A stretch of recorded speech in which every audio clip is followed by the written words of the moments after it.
আমার পাশে আরেক সিনিয়র দাদাকে পেয়েছি, দাদার নাম? আমার নাম জেসাস মুর্মু। জেসে কোথায়? বাড়ি হচ্ছে ঝাড়গ্রাম ডিস্ট্রিক্টের বেলপাড়ি যেতে হবে, আবার প্রায় 30 থেকে 25 কিলোমিটার। তো অন্য একটা প্রফেশনে বাইরে কাজ করেন? হ্যাঁ, আমি একটা অন্য প্রফেশনে একটা কাজ করি, প্রাইভেট সেক্টরে কাজ করি। প্রাইভেট সেক্টরে কাজ করি। কি মনে হলো এই সেক্টরে আবার আসতে চাইছেন? হ্যাঁ, সেক্টরে এটা আগের থেকেই ছিল ফার্মিংটা, কারণ আমাদের যে গ্রাম সেখানে অনেকেই ফার্মিং করেছে, ব্রয়লার ফার্মিং ইয়া গোট ফার্মিং করেছে। তো আমার একটা ইচ্ছে ছিল যে আমি একটা ফার্মিং করি, বাট যে কোনো ফার্মিং করতে গেলে একটা মূলধন চাই। সেই হিসাবে আমি এখন বাইরে কাজ করছি। তো এটাই আগের থেকে যেহেতু আমাদের লক্ষ্য ছিল, আপনার বহুদিন আগে প্ল্যান ছিল যে কিছু একটা ফার্ম করতে হবে, বাট কি ফার্ম করতে হবে সেটাই ডিসাইড করা ছিল না। কিন্তু এখন যা দেখছি ডেভেলপের জন্য, তো মোটামুটি আমরা দেখতে পাচ্ছি পিগারি যে ফার্ম, সেই পিগারিতে খুব ভালো। আচ্ছা, আপনি এই ট্রেনিং নেওয়ার পরে বা আমাদের ফার্মটাও আজকে ভিজিট করলেন, আপনার কি মনে হয় যে যদি মাত্র কেউ শুধু পিগারির উপর ফোকাস দেয়, তার দ্বিতীয় কোনো চিন্তাভাবনা অপশান চিন্তাভাবনা করতে হয় না? এটা কতটা যুক্তিসঙ্গত আপনার? এটা 100% যুক্তিসঙ্গত বলবো, কারণ ওই সময় 100% হবে যখন সে একটু নলেজটা পাবে। পিগারির সম্বন্ধে নলেজটা খুব আগে দরকার।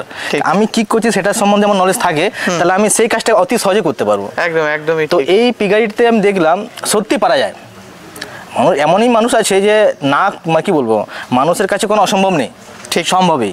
তো মানুষ যদি চেষ্টা করে বা আমরা যদি চেষ্টা করি, ধীরে ধীরে এগোতে পারবো। এটাতে অনেকটাই ফিউচার আছে এটাতে। Nothing impossible, everything is possible. আপনার নিষ্ঠা এবং আপনার ধৈর্য যদি থাকে, আপনি অসম্ভব বলে এই পৃথিবীতে কিছু হয় না। আর বর্তমান পিগারিতে এমন একটা সিস্টেম, আমরা যখন আজ থেকে 4 বছর আগে ব্যাপারটা বলতাম, লোকের কাছে হাস্যকর ছিল।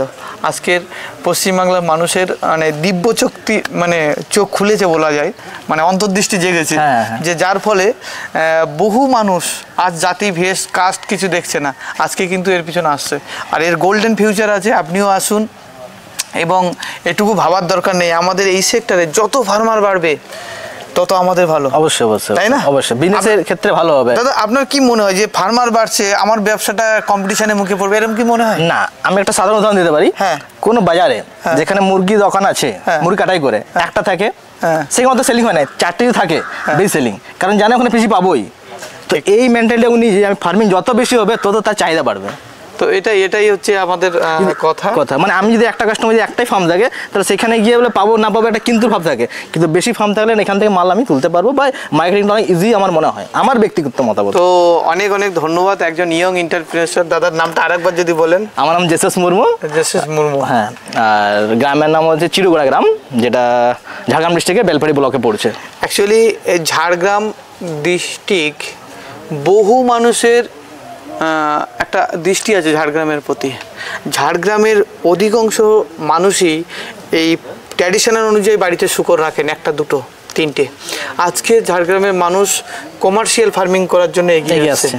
তো আপনিও যদি ঝাড়গ্রামের মানুষ হন, ফার্মিং করতে চান, অবশ্যই যোগাযোগ রাখুন এবং শিখে কাজ করুন। অবশ্যই, না শিখে দেখে এই পিগারিতে না হয় না, দেখে ফেলে কিছু হয় না। ট্রেনিংয়ের অনেক খুঁটিনাটি তো আপনি দেখলেন, আপনার কি মনে হয় দেখে বা ইউটিউব দেখে এটা কি করা সম্ভব? না, সম্ভব নয়, ইউটিউব দেখে কখনোই সম্ভব নয়, কারণ প্র্যাকটিক্যাল থিওরি দুটো প্রয়োজনই।